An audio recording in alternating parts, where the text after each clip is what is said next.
instante eu posso ensinar e aprender. A palavra da sabedoria é a nossa EBD. Deus é o nosso diretor, o Espírito Santo nosso professor. A Bíblia é a cartilha que ensina o caminho, a verdade e a vida. Deus é o nosso diretor, o Espírito Santo nosso professor. A Bíblia é a cartilha que ensina o caminho, a verdade e a vida. Bom, pessoal, bom dia. Eu vou começar então a aula de hoje, que é da nossa escola dominical, tá? Meu nome é Bruna, eu sou professora na Igreja Presbiteriana, tá bom? É minha segunda aula só, eu dei uma aula só lá na igreja, nunca dei uma aula por vídeo, então vocês me desculpem, por favor. O que a gente tem como é a nossa 7ª aula, tá? Semana passada, por conta da Páscoa, foi aula em conjunto, então nós não tivemos a nossa aula especial para os jovens, e então hoje a gente retorna com as aulas para os jovens, tá? É a nossa 7ª lição. A revista que nós estamos estudando é essa daqui, tá? Que é Tudo sobre Jesus.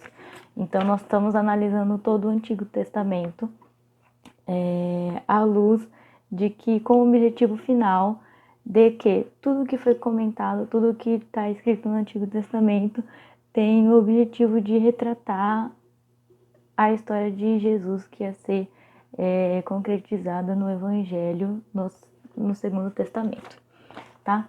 Então, a nossa aula de hoje se chama O Cântico do Justo, e eu ia pedir para vocês, se vocês não fizerem uma oração, pausa o vídeo, faz uma oração antes da gente continuar, tá? Eu não vou fazer oração para ficar um pouco mais curta a aula.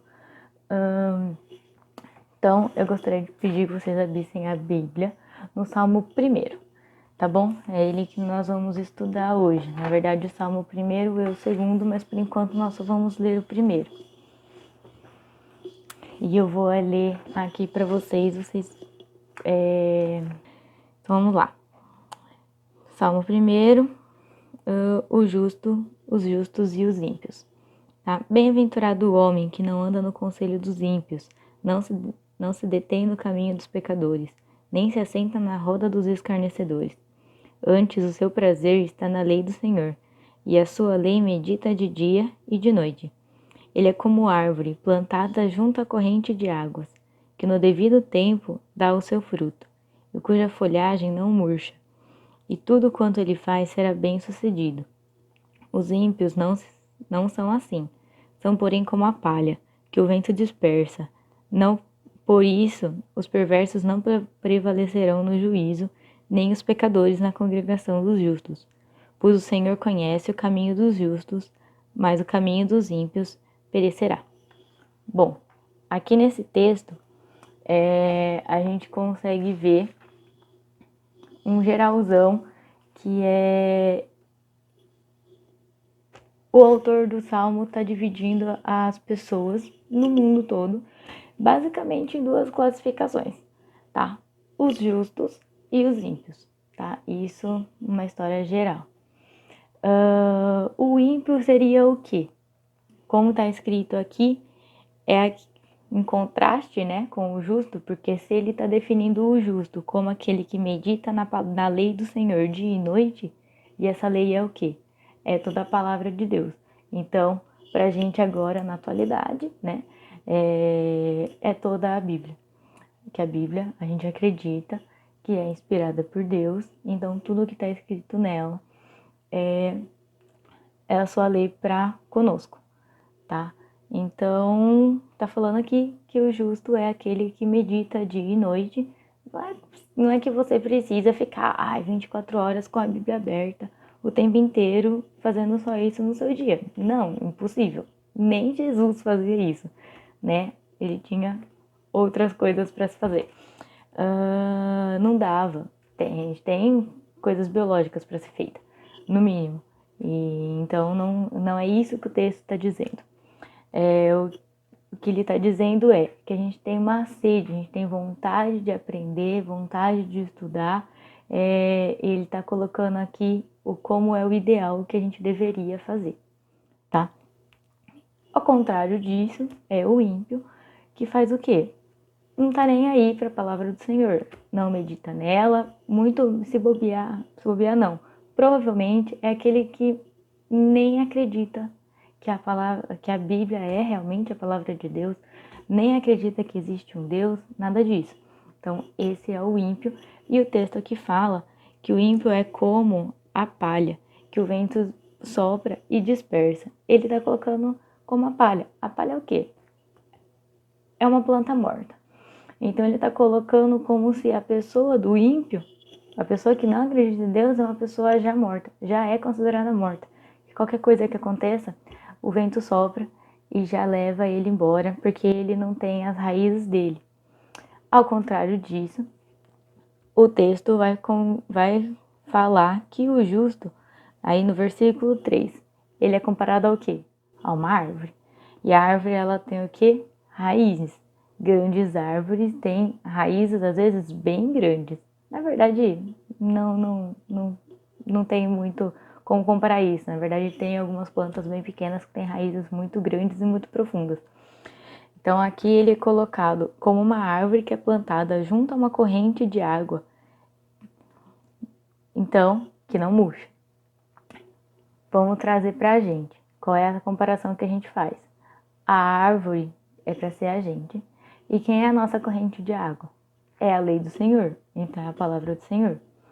Se a gente é regado, vamos dizer assim, usando a analogia, a metáfora, né?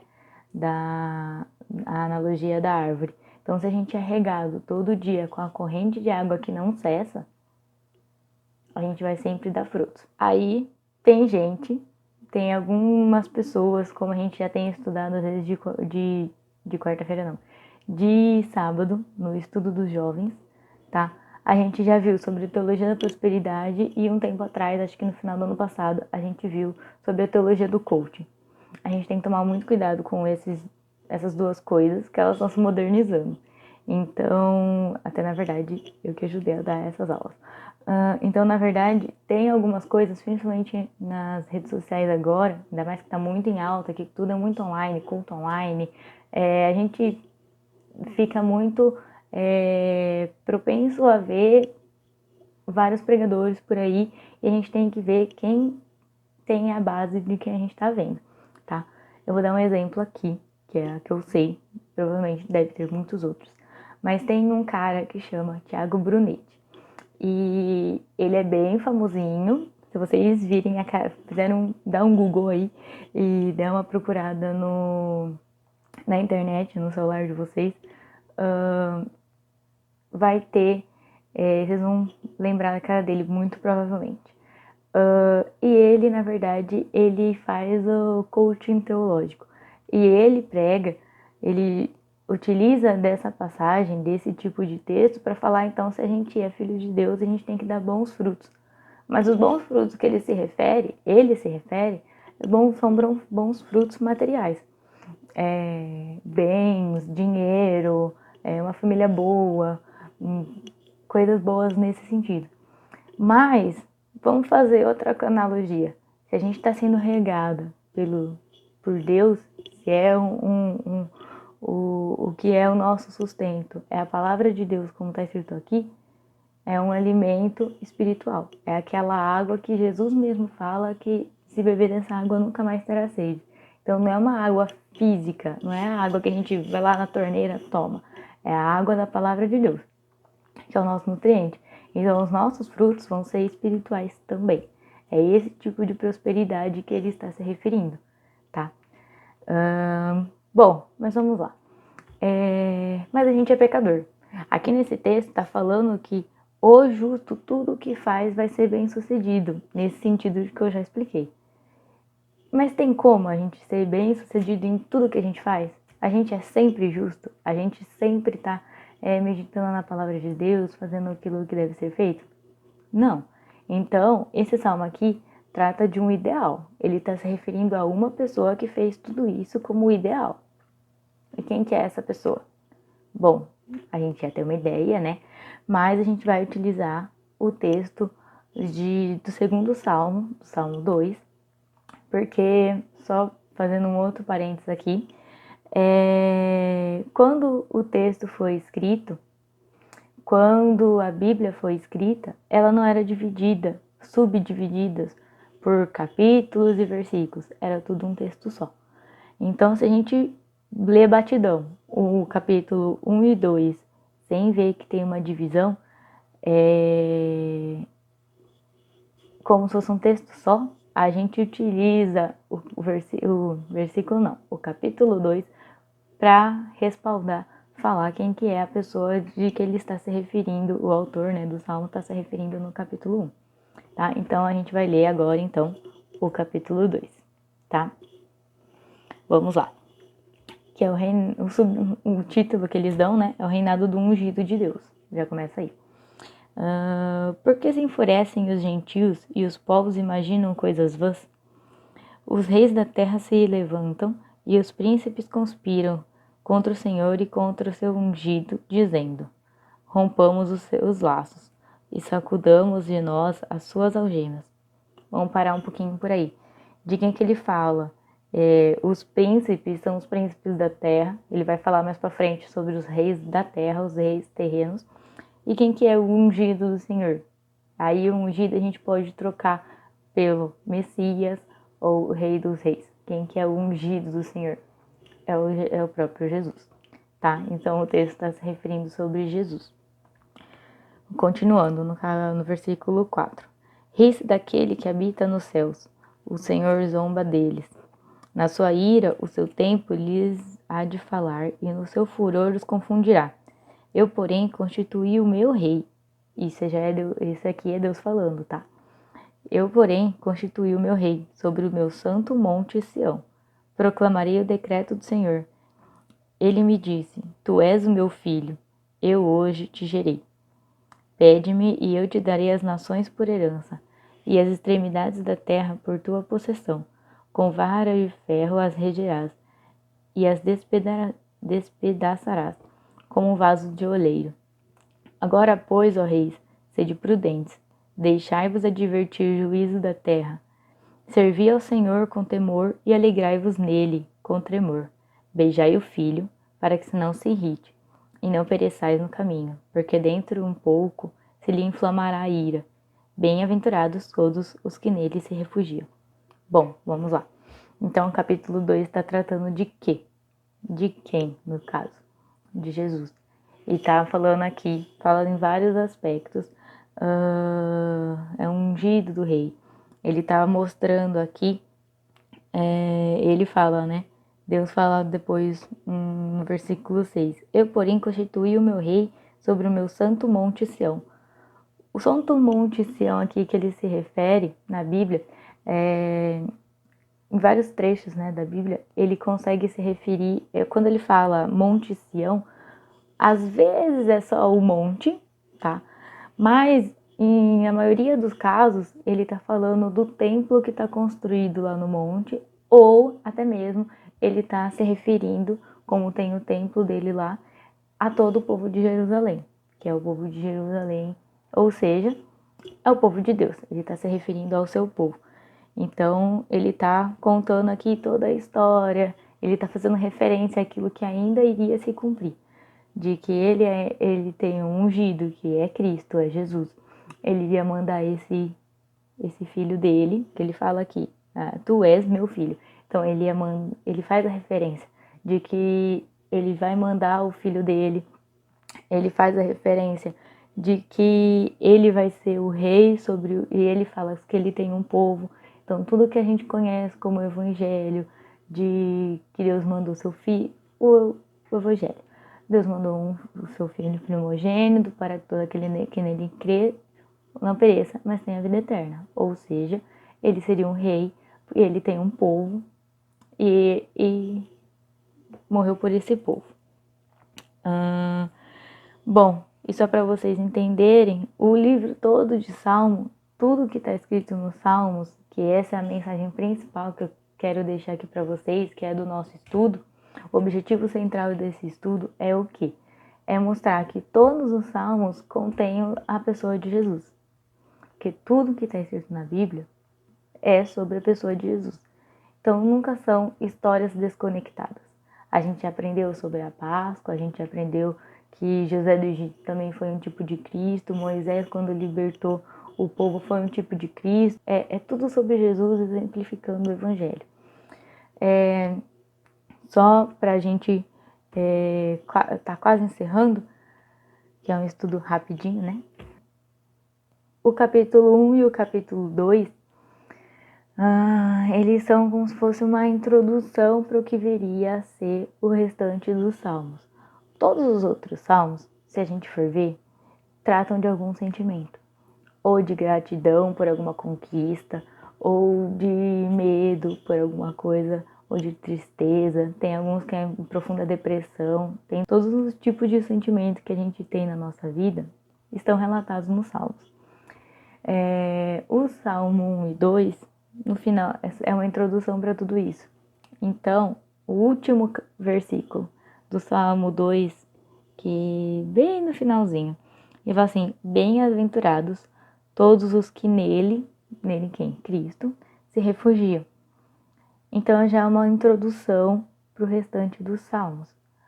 Ele fala que todos os reis, todas as pessoas têm que ter temor e tremor por Cristo, por Deus.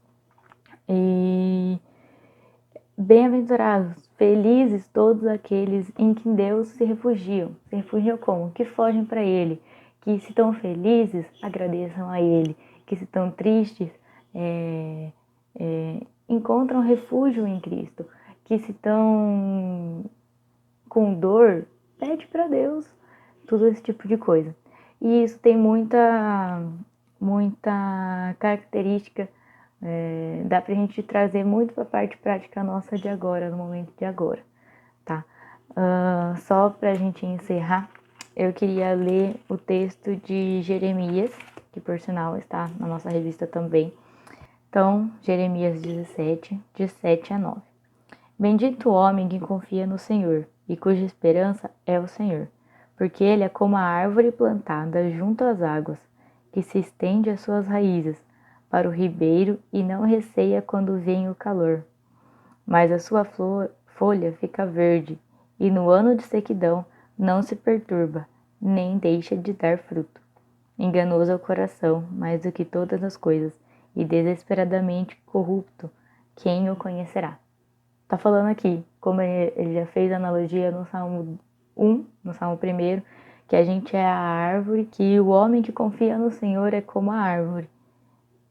Por que como a árvore? Porque ela está enraizada, ela tem uma base, ela tem a sua nutrição vindo do Senhor e não das coisas terrenas. Então, aí fala aqui, que é uma coisa na verdade muito difícil, eu acho muito difícil, que para mim é muito difícil, que quando vem o calor, os anos de sequidão, os anos difíceis, ele não fica receoso, ele não fica com medo dos tempos difíceis, ele não fica com medo de que vai secar. Por quê? Porque ele sabe da sua base, ele sabe onde ele está plantado, que é uma terra boa, que ele tem a base. Então a gente, como cristão, a gente está passando por um momento difícil, a gente não está conseguindo se encontrar, a gente não está tendo as nossas reuniões, e principalmente a gente está num momento difícil de que a gente não está tendo, muitas pessoas não estão tendo trabalho suficiente, estão preocupadas com o serviço. Eu estou preocupada com o trabalho, eu praticamente não estou indo trabalhar, mas Deus fala que a gente não deve se preocupar, porque Ele que cuida dos nossos dias, Ele sabe todas as coisas. Não é uma coisa fácil? Não é uma coisa fácil. É uma coisa que deve ser feita um exercício diário.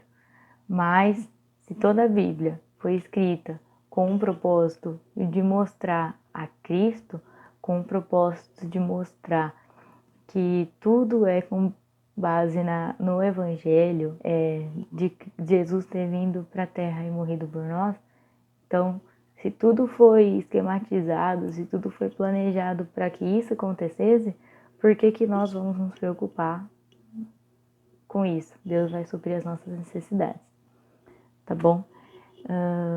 Eu espero ter sido clara. Não é muito fácil explicar, muito menos por vídeo, mas se precisar de alguma ajuda, a gente está à disposição, tá bom? Um grande beijo, um ótimo domingo.